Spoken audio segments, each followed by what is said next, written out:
नमस्कार मित्रांनो, राज्यातील शेतकऱ्यांसाठी आनंदाची बातमी आहे। आता दुधाला शासनाकडून प्रति लिटर 7 रुपये अनुदान दिलं जाणार आहे। या संदर्भात महाराष्ट्र शासनाचा जी.आर. आलेला आहे। या अनुदानासाठी कोणते शेतकरी पात्र असणार आहेत व हे अनुदान कशा प्रकारे दिलं जाणार आहे याची संपूर्ण माहिती या जी.आर. मध्ये दिलेली आहे। हा संपूर्ण जी.आर. आपण आजच्या व्हिडिओच्या माध्यमातून बघणार आहोत। मित्रांनो, तुम्ही बघू शकता, राज्यातील सहकारी दूध संघ व खाजगी दूध प्रकल्प यांना दूध पुरवठा करणाऱ्या दूध उत्पादक शेतकऱ्यांना दुधासाठी प्रति लिटर रुपये 7 रुपये अनुदान देण्याबाबतचा दिनांक 26 सप्टेंबर 2024 रोजी निर्गमित झालेला शासन निर्णय आहे। यामध्ये काय आहे ते थोडक्यात समजून घेऊयात। मित्रांनो, तुम्ही बघू शकता, राज्यातील सहकारी दूध संघ व खाजगी दूध प्रकल्पामार्फत संकलित होणाऱ्या गाय दुधाकरिता दूध उत्पादक शेतकऱ्यांना प्रति लिटर रुपये 5 इतके अनुदान देण्यात येत होते। त्यामध्ये दिनांक 1 ऑक्टोबर 2024 पासून रुपये 2 वाढ करून गाय दुधाकरिता दूध उत्पादक शेतकऱ्यांना प्रति लिटर रुपये 7 इतके अनुदान देय करण्यात येणार आहे।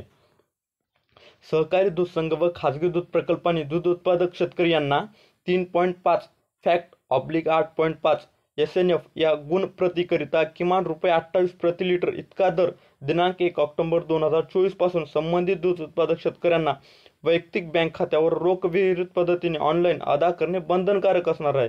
त्यानंतर शेतकऱ्यांना शासनामार्फत दिनांक 7 रुपये प्रति लिटर बँक खात्यामार्फत थेट DBT करण्यात येणार आहे।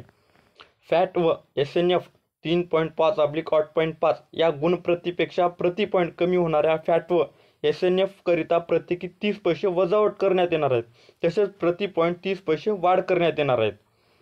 सदर योजनेच्या अंमलबजावणीकरिता संगणक प्रणालीद्वारे सॉफ्टवेअर अनुदान दूध उत्पादक शेतकरी यांच्या बँक खात्यावर DBT द्वारे थेट वर्ग करण्यास मान्यता देण्यात येत आहे।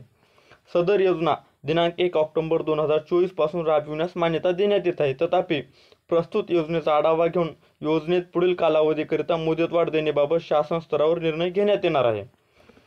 शासन निर्णय दिनांक 12/7/2024 रोजीनुसार घोषित करण्यात आलेल्या दूध भुकटी निर्यातीस दिनांक रुपये 30 प्रति किलो प्रोत्साहनपर अनुदान व दूध भुकटी रूपांतरणास प्रति लिटर रुपये 1.50 अनुदान दिनांक 30 सप्टेंबर 2024 पर्यंतच देय राहील। त्यानंतर सदर योजना बंद करण्यात येणार आहे। माहे-जुलै 2024 मधील आकडेवारीनुसार सहकारी दूध संघ व खाजगी दूध प्रकल्पामार्फत होणारे गायीचे दूध संकलन सुमारे 160 लक्ष लिटर प्रतिदिन इतके आहे। संदर्भ क्रमांक 2 येथील योजनेअंतर्गत मंजूर निधी विचारात घेऊन प्रस्तुत प्रति लिटर रुपये 7 अनुदानाप्रमाणे अतिरिक्त सुमारे रुपये 879.20 कोटी इतक्या निधीस मंजुरी देण्यात येत आहे। तथापि प्रत्यक्ष होणाऱ्या दूध संकलनातील घट व वाढ यानुसार उपरोक्त रकमेत बदल होण्याची शक्यता सुद्धा आहे। सदर योजनेअंतर्गत कोणताही पात्र दूध उत्पादक शेतकरी अनुदानापासून वंचित राहू नये यासाठी संगणक प्रणालीमध्ये दूध उत्पादक शेतकऱ्यांचा डाटा भरणाऱ्या सहकारी दूध संघ व खाजगी दूध प्रकल्पांना प्रोत्साहनपर प्रति लिटर रुपये 0.05 पैसे देण्यास आणि यापोटी रुपये 6,84,00,000 इतक्या खर्चास मान्यता देण्यात येत आहे।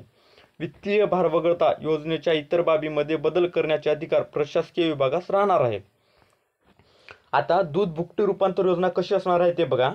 संदर्भ क्रमांक 2 येथील शासन निर्णयान्वये घोषित दूध भुकटी रूपांतरणासाठी दिनांक 1 जुलै 2024 ते दिनांक 30 सप्टेंबर 2024 पर्यंत प्रति लिटर रुपये 1.50 अनुदान हे प्रतिदिन 60 लक्ष लिटर मर्यादेऐवजी प्रतिदिन 90 लक्ष लिटर मर्यादेपर्यंत रूपांतरित होत असलेल्या दुधास लागू करण्यात येत आहे।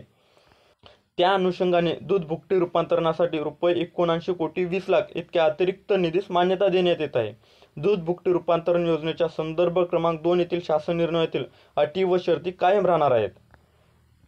दूध अनुदान योजना राबविताना पुढील अटी व शर्ती विहित करण्यात येत आहेत। या अटी कोणत्या आहेत ते बघा। या योजनेत सहभागी होण्यासाठी राज्यातील सहकारी दूध संघ व खाजगी दूध प्रकल्पांनी आयुक्त दुग्ध व्यवसाय विकास यांच्याकडे अर्ज करणे बंधनकारक राहणार आहे। DBT करण्यासाठी दूध उत्पादक शेतकऱ्यांचे बँक खाते हे त्यांच्या आधार कार्डशी व पशुधनाच्या आधार कार्डशी लिंक असणे आवश्यक आहे। त्यांची पडताळणी संबंधित जिल्हा दुग्ध विकास अधिकारी, सहाय्यक निबंधक सहकारी संस्था, दुग्ध, जिल्हा पशुसंवर्धन उपायुक्त यांच्या समितीमार्फत करण्यात येणार आहे। आता या योजनेच्या सर्वसाधारण अटी व शर्ती काय असणार आहेत ते बघा। उपरोक्त योजनेमध्ये सहभागी झालेल्या सहकारी दूध संघ व खाजगी दूध प्रकल्पाने दूध खरेदीबाबतचे अभिलेख दररोज अद्ययावत ठेवणे व संबंधित जिल्हा दुग्ध व्यवसाय विकास अधिकारी यांना देणे बंधनकारक राहणार आहे। त्याची प्रत आयुक्त दुग्ध विकास यांना सादर करण्यात येणार आहे। आयुक्त दुग्ध विकास यांनी शहानिशा करून योजनेच्या अनुदानाची अंतिम अदायगी करण्यात यावी. उपयुक्त योजनेची नियमितपणे तपासणी करण्यासाठी आयुक्त दुग्ध व्यवसाय विकास व आवश्यकतेनुसार कार्यवाही करतील.